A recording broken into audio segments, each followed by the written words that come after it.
नमस्कार, मेरे चैनल में आप सभी का स्वागत है। मैं डॉक्टर अंजू ओझा आज आपको मरु विकास एवं बंजर भूमि विकास के बारे में बताने जा रही हूँ। इसके पूर्व के वीडियो में हमने राजस्थान में पशुधन के बारे में अध्ययन किया। आज हम यहाँ अध्ययन करने जा रहे हैं मरु विकास एवं बंजर भूमि विकास के बारे में। भौगोलिक दृष्टि से राजस्थान को अरावली पर्वत श्रृंखला ने उत्तरी पश्चिमी भाग में विभक्त कर दिया है। तो राजस्थान में जो अरावली पर्वत श्रृंखला है वो बिल्कुल मध्य में से गुजरती है, इसलिए राजस्थान को दो भागों में विभक्त कर दिया है। राजस्थान के उत्तरी पश्चिमी भाग में स्थित 13 जिलों में से 12 जिले मरुस्थलीय हैं, जिनका विस्तार उत्तर पश्चिम से दक्षिण पूर्व की ओर लगभग 640 किलोमीटर तथा पश्चिम से पूर्व की ओर लगभग 300 किलोमीटर भूभाग पर है। तो ये विस्तार बताया गया है कि 640 किलोमीटर तथा 300 किलोमीटर भूभाग पर इसका विस्तार है। इसका क्षेत्रफल लगभग 1,75,000 वर्ग किलोमीटर है, जिसमें राज्य की लगभग 40% जनसंख्या यहाँ पर निवास करती है। तो ये जो क्षेत्रफल है, इस क्षेत्रफल पर 40% जनसंख्या यहाँ पर निवास कर रही है। राज्य के गंगानगर, हनुमानगढ़, बीकानेर, चूरू, सीकर, झुंझुनू, नागौर, जैसलमेर, जोधपुर, पाली, बाड़मेर तथा जालोर जिले इस मरु क्षेत्र में आते हैं। केवल सिरोही जिला इस प्रदेश में सम्मिलित नहीं किया जाता है। इस क्षेत्र में जनसंख्या का घनत्व 17 से 361 व्यक्ति प्रति वर्ग किलोमीटर है। यहाँ जो घनत्व पाया जाता है वो असमान पाया जाता है, कहीं घनत्व कम है और कहीं घनत्व अधिक पाया जाता है। इस मरु क्षेत्र में लगभग 2.5 करोड़ पशु भी है। तो यह यदि हम इस मरुस्थलीय क्षेत्र की बात करें तो यहाँ पर मनुष्य के साथ साथ में 2.5 करोड़ पशु भी यहाँ पर निवास करते हैं। विश्व में राजस्थान मरुभूमि ही एक अकेला मरुस्थल है जहाँ इतना घनत्व पशुओं तथा जनसंख्या है। यदि मरुभूमि की बात करें तो विश्व में एक ऐसा राजस्थान का जो एरिया है, मरुस्थलीय भाग है, जहां पर इतनी अधिक मात्रा में जनसंख्या निवास कर रही है और साथ साथ में पशु भी निवास कर रहे हैं। इसलिए राजस्थान का मरुस्थल जीव मरु प्रदेश के नाम से भी विख्यात है। तो राजस्थान का जो मरुस्थल है वो जीव मरु प्रदेश के नाम से विख्यात होने का कारण ये है कि यहाँ पर अधिक मात्रा में पशु भी पाए जाते हैं और जनसंख्या का निवास भी अधिक है। वर्षा की अल्प मात्रा के कारण प्राय मरु प्रदेश का यह क्षेत्र सूखा व अकाल से पीड़ित रहता है। तो यहाँ पर क्या होता है, वर्षा की कम मात्रा के कारण यह जो मरुस्थलीय क्षेत्र है वहां पर अकाल और सूखा जो है लगातार पड़ता रहता है, जिस कारण यहाँ पर निवास करने वाले मनुष्य तथा पशु इससे पीड़ित रहते हैं। धूल भरी आंधियों के कारण यहाँ पर रेत के टीले पाए जाते हैं जो धोरों के रूप में दिखाई देते हैं, जो अपने स्थान तेज हवाओं व आंधियों के कारण बदलते रहते हैं। तो तेज आंधियों और तेज हवाओं के कारण जो रेत के टीले हैं वो लगातार एक जगह से दूसरी जगह पर स्थानांतरित होते रहते हैं, जिससे मनुष्य के सामने नई नई समस्याएं उत्पन्न हो जाती है। वर्षा की कमी, ग्रीष्म ऋतु में ऊंचे तापमान, शुष्क मरुस्थलीय जलवायु इसके लिए उत्तरदायी है। राजस्थान के मरु भूभाग में न केवल वर्षा कम होती है बल्कि इसका वितरण भी असमान है, जो यहाँ की मानवीय क्रियाओं को अत्यधिक प्रभावित करती है। तो जो राजस्थान का मरु भूभाग है वहां एक तो वर्षा कम होती है और कम होने के साथ साथ में उसका वितरण भी असमान होता है, जिसके कारण यहाँ पर होने वाली मानवीय क्रियाएं जैसे कृषि, पशुपालन और उद्योग धंधे सभी प्रभावित होते हैं। सन 1962 में किए गए भू सर्वेक्षण के अनुसार वैज्ञानिकों की मान्यता है कि यह मरु क्षेत्र गंगा सिंधु के उपजाऊ मैदान का ही एक भाग है। मरुस्थलीय प्रदेश हमेशा से ही ऐसी स्थिति में नहीं रहे हैं। इसके विकास फलस्वरूप न केवल यहाँ की प्राकृतिक विपदाओं का सामना करने की क्षमता उपलब्ध होती है, बल्कि समग्र राज्य के आर्थिक विकास में भी इसकी भूमिका महत्वपूर्ण सिद्ध होती है। यानी जो मरुस्थलीय प्रदेश है उसकी स्थिति हमेशा ऐसी नहीं रहेगी। यदि यहाँ पर किसी तरह का विकास कार्य किया जाए तो यहाँ पर जो है आर्थिक विकास की बहुत अधिक संभावना मौजूद है। अब हम बात कर रहे हैं मरु भूभाग के विकास में समावेशित किए जाने वाले कुछ तथ्यों के बारे में। इसमें नंबर 1 है भूमिगत जल का प्रबंधन के अनुसार विदोहन। यानी जो भूमिगत जल का विदोहन किया जाता है वो एक मैनेजमेंट के अकॉर्डिंग किया जाए। नंबर 2 बालू टीबों का स्थिरीकरण करने हेतु वनस्पति का आवरण प्रदान करना तथा वृक्षारोपण को अपनाना। यानी बालू के जो टीले हैं उनको स्थिर करने के लिए अधिक से अधिक वनस्पति का आवरण प्रदान किया जाए या फिर वृक्षारोपण को अपनाया जाए। नंबर 3 है चारा के उत्पादन हेतु चारागाहों का विकास किया जाए। नंबर 4 है पशुधन का विकास तथा पशुपालन किया जाए तथा नंबर 5 है मिट्टी का संरक्षण किया जाए। नंबर 6 है भूमि उपयोग क्षमता में वृद्धि तथा शुष्क खेती द्वारा कृषि विकास किया जाए। नंबर 7 है मरुस्थलीय प्रसार रोकने हेतु प्रयास किया जाए। तो ये कुछ तथ्य हैं जिनको मरु भूभाग के विकास में सम्मिलित किया जाता है। अब हम बात कर रहे हैं मरु विकास कार्यक्रम या डेजर्ट डेवलपमेंट प्रोग्राम, जिसको DDP के नाम से जाना जाता है। मरु विकास कार्यक्रम मरुस्थलीकरण की प्रक्रिया को रोकने, प्रभावित क्षेत्रों में पारिस्थितिकी संतुलन बनाए रखने और इन क्षेत्रों में भूमि की उत्पादकता और जल संसाधनों में वृद्धि करने के उद्देश्य से समेकित क्षेत्र विकास कार्यक्रम के रूप में 1977-78 में शुरू किया गया। तो जो मरु विकास कार्यक्रम है वो 1977-78 में प्रारंभ किया गया और मरुस्थल के विकास को करने के लिए इस कार्यक्रम को प्रारंभ किया गया। यह केंद्र चालित स्कीम है जो वर्ष 1985-86 से इसका संपूर्ण व्यय भारत सरकार वहन करने लगी है। यानी 1985-86 से इसका जो पूरा भार है वो भारत सरकार पर था।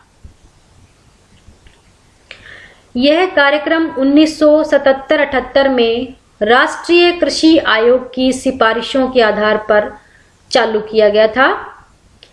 इस कार्यक्रम हेतु 1 अप्रैल 1999 से कोष आवंटन का तरीका बदलकर 75% केंद्र सरकार व 25% राशि राज्य सरकार द्वारा दे कर दी। तो बाद में इसमें इस तरह से हो गया कि पहले केंद्र सरकार पूरा वहन कर रही थी, बाद में 75% केंद्र सरकार और 25% राज्य सरकार वहन करने लगी। यह राशि सीधे ही जिला परिषद को जारी की जाती है। वर्तमान में यह कार्यक्रम राज्य के 16 मरुस्थलीय जिलों के 85 विकास खंडों में क्रियान्वित किया जा रहा है।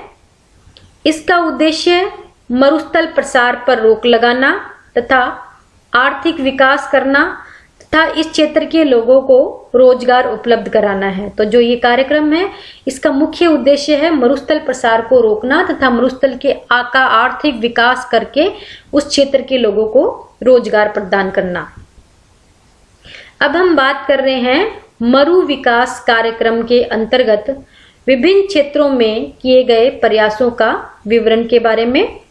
इसमें नंबर 1 है भूमि एवं जल संरक्षण।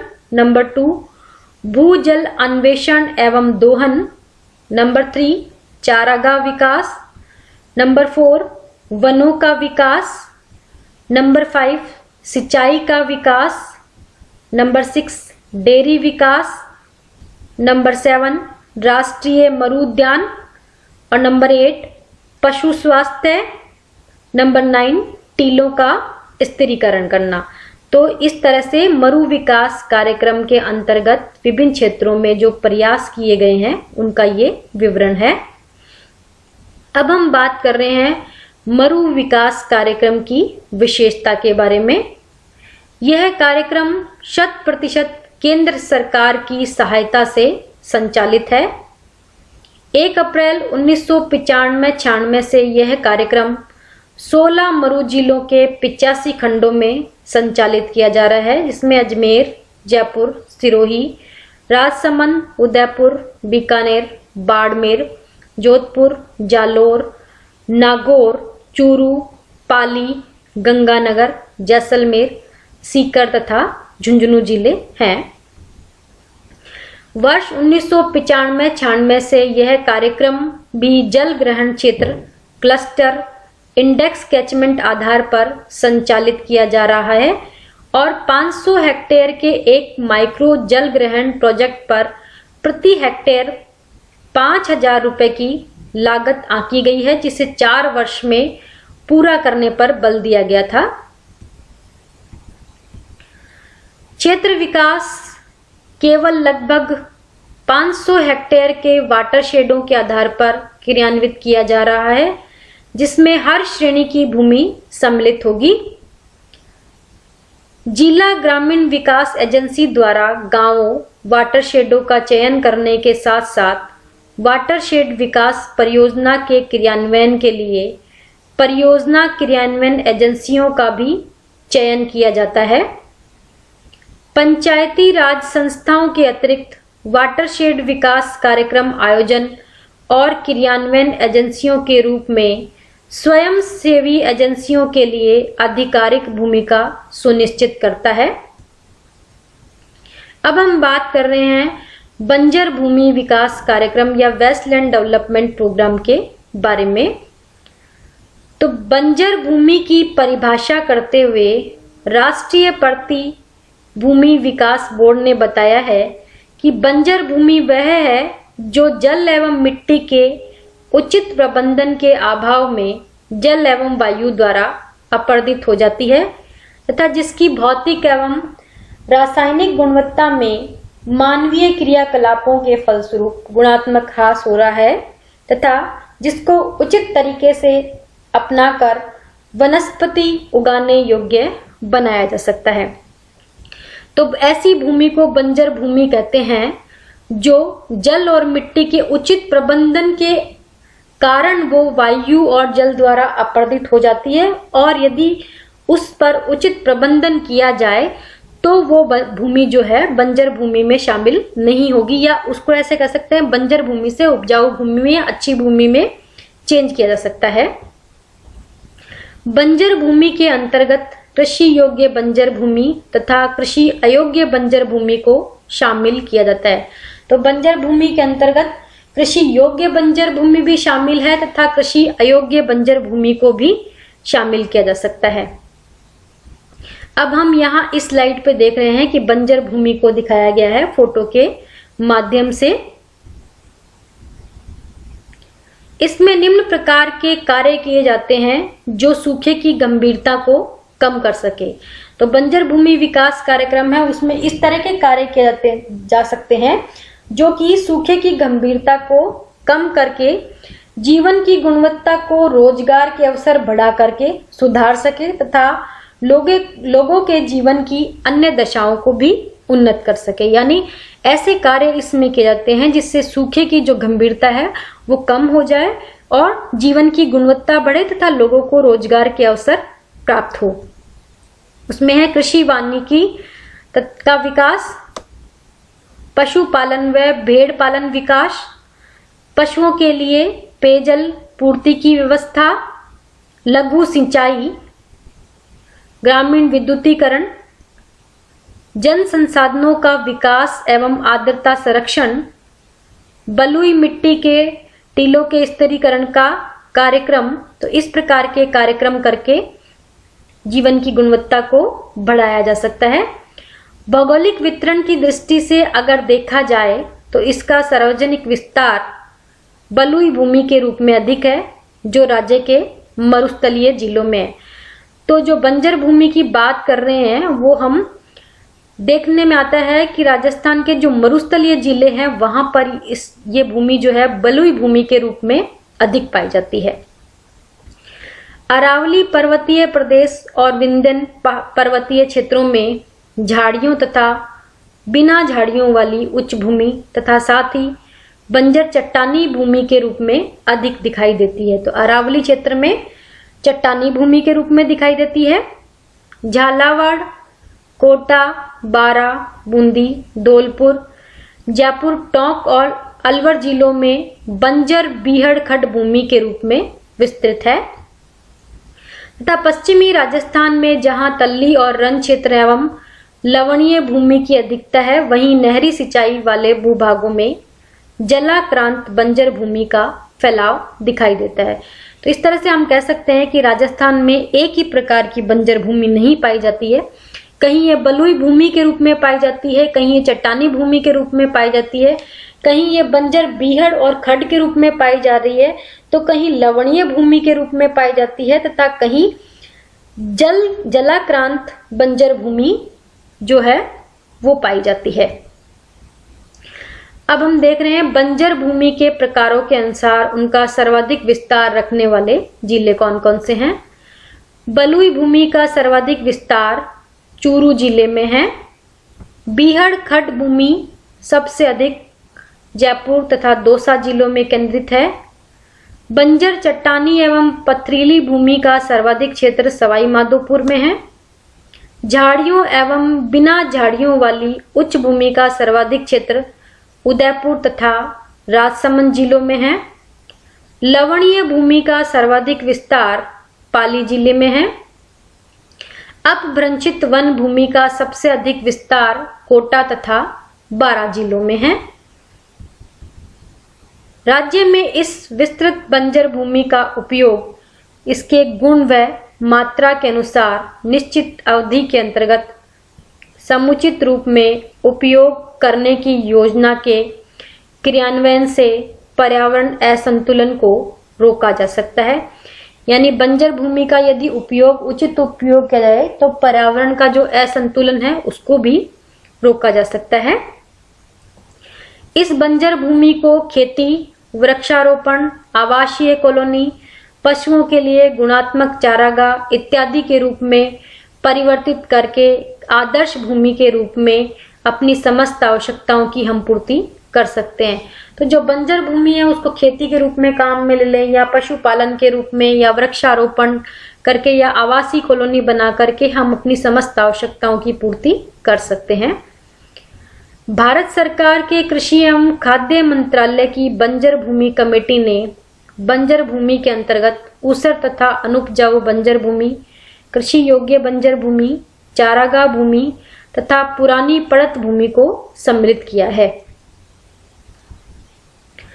राजस्थान में परिस्थिति का संतुलन, पर्यावरण सुधार एवं वनोत्पादों की उपलब्धता को ध्यान में रखते हुए बंजर भूमि विकास कार्यक्रम प्रारंभ किए गए हैं। इस हेतु राष्ट्रीय बंजर भूमि विकास बोर्ड की स्थापना 1960 में की गई है। तो राजस्थान में परिस्थिति का संतुलन, पर्यावरण का सुधार करना और वन उत्पादों की उपलब्धता को ध्यान में रखते हुए बंजर भूमि विकास कार्यक्रम को प्रारंभ किया गया है। परिणाम स्वरूप बंजर भूमि विकास कार्यक्रम तेजी से क्रियान्वित करवाए जाए। इस कार्यक्रम हेतु नंबर 1 सरकारी कृषि अयोग्य भूमि, नंबर 2 पंचायती राज संस्थाओं के पास स्थित कृषि अयोग्य भूमि, नंबर 3 कृषि अयोग्य पड़त भूमि तथा नंबर 4 खातेदारी भूमि जिस पर वृक्षारोपण की अधिक आमदनी प्राप्त की जा सके आदि भूमि क्षेत्रों का चयन करना चाहिए। तो इस तरह की जो भूमि क्षेत्र हैं उनका चयन यहाँ पर किया जाना चाहिए। साथ ही कुछ क्षेत्रों में खाद्यान्न उत्पादन के परीक्षण एवं कार्यक्रम राज्य सरकार द्वारा चलाए जा रहे हैं, जिससे पर्यावरण भी संतुलित हो सके और लोगों को रोजगार मिल सके तथा राज्य की आय में भी वृद्धि हो सके। राज्य के 20 सूत्री कार्यक्रम के अंतर्गत इस बंजर भूमि को भूमिहीन कृषकों एवं व्यक्तियों में आवंटित किया गया है ताकि उसे कृषि योग्य भूमि बनाया जा सके।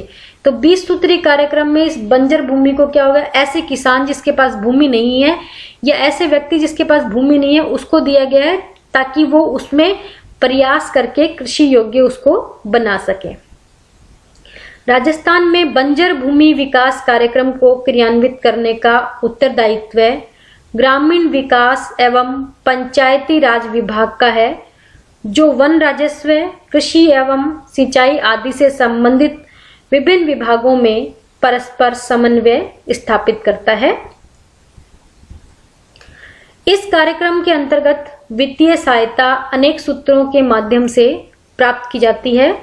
राष्ट्रीय ग्रामीण रोजगार कार्यक्रम के लिए उपलब्ध राशि का 25% सामाजिक वानिकी पर व्यय होता है। तो यहाँ पर जो देख रहे हैं हम 25% व्यय जो है सामाजिक वानिकी पर किया जाता है, जिससे कि गांव के आसपास की भूमि या ऐसी भूमि जहां पर वन लगाया जा सके उसका उपयोग समाज के विकास के लिए किया जाता है। एकीकृत ग्रामीण विकास कार्यक्रम, मरुस्थल विकास कार्यक्रम, सामाजिक वानिकी आदि योजनाएं बैंक तथा विभिन्न वित्तीय संस्थाएं बंजर विकास हेतु वित्तीय संसाधन जुटाने के लिए उल्लेखनीय है। अब हम देख रहे हैं राजस्थान में बंजर भूमि विकास हेतु चलाए जाने वाले कार्यक्रम कौन कौन से हैं। सामाजिक वानिकी योजना, नंबर 2 बंजर भूमि का भूमिहीनों को आवंटन, नंबर 3 एकीकृत प्रति भूमि विकास योजना। राज्य में विभिन्न प्रकार की बंजर भूमि का विकास हमारी आवश्यकताओं के अनुरूप तथा पर्यावरण में संतुलन से जुड़ा होना चाहिए। हमारी आवश्यकताओं के बढ़ने से बंजर भूमि से हमें कृषि जोत, चारागाह, अधिवास भूमि तथा वृक्षारोपण के लिए भूमि प्राप्त करनी होगी। तो बंजर भूमि के विकास के द्वारा क्या होगा, जैसे जैसे हमारी आवश्यकता बढ़ रही है हम अपनी आवश्यकता की पूर्ति कर सकते हैं। इसलिए राजस्थान में बंजर भूमि के विकास हेतु ये जो कार्यक्रम चलाए जा रहे हैं, जैसे सामाजिक वानिकी योजना, बंजर भूमि को भूमिहीनों को आवंटन करना और एकीकृत प्रति या भूमि विकास योजना, इसके द्वारा क्या होगा कि बंजर भूमि का विकास होता है। यहाँ आप इस स्लाइड पे देख रहे हैं इस विषय से संबंधित बुक रेफरेंस दिया गया है, या इस विषय के अलावा आप राजस्थान के भूगोल से संबंधित किसी अन्य विषय का भी यदि विस्तृत अध्ययन करना चाहें तो यहाँ इस स्लाइड पर बुक रेफरेंस दिया गया है। इसी के साथ ये विषय यहीं पर समाप्त होता है। अंत में आप सभी का धन्यवाद। मेरे चैनल को लाइक एवं सब्सक्राइब करना ना भूलें। पुनः आप सभी का एक बार धन्यवाद।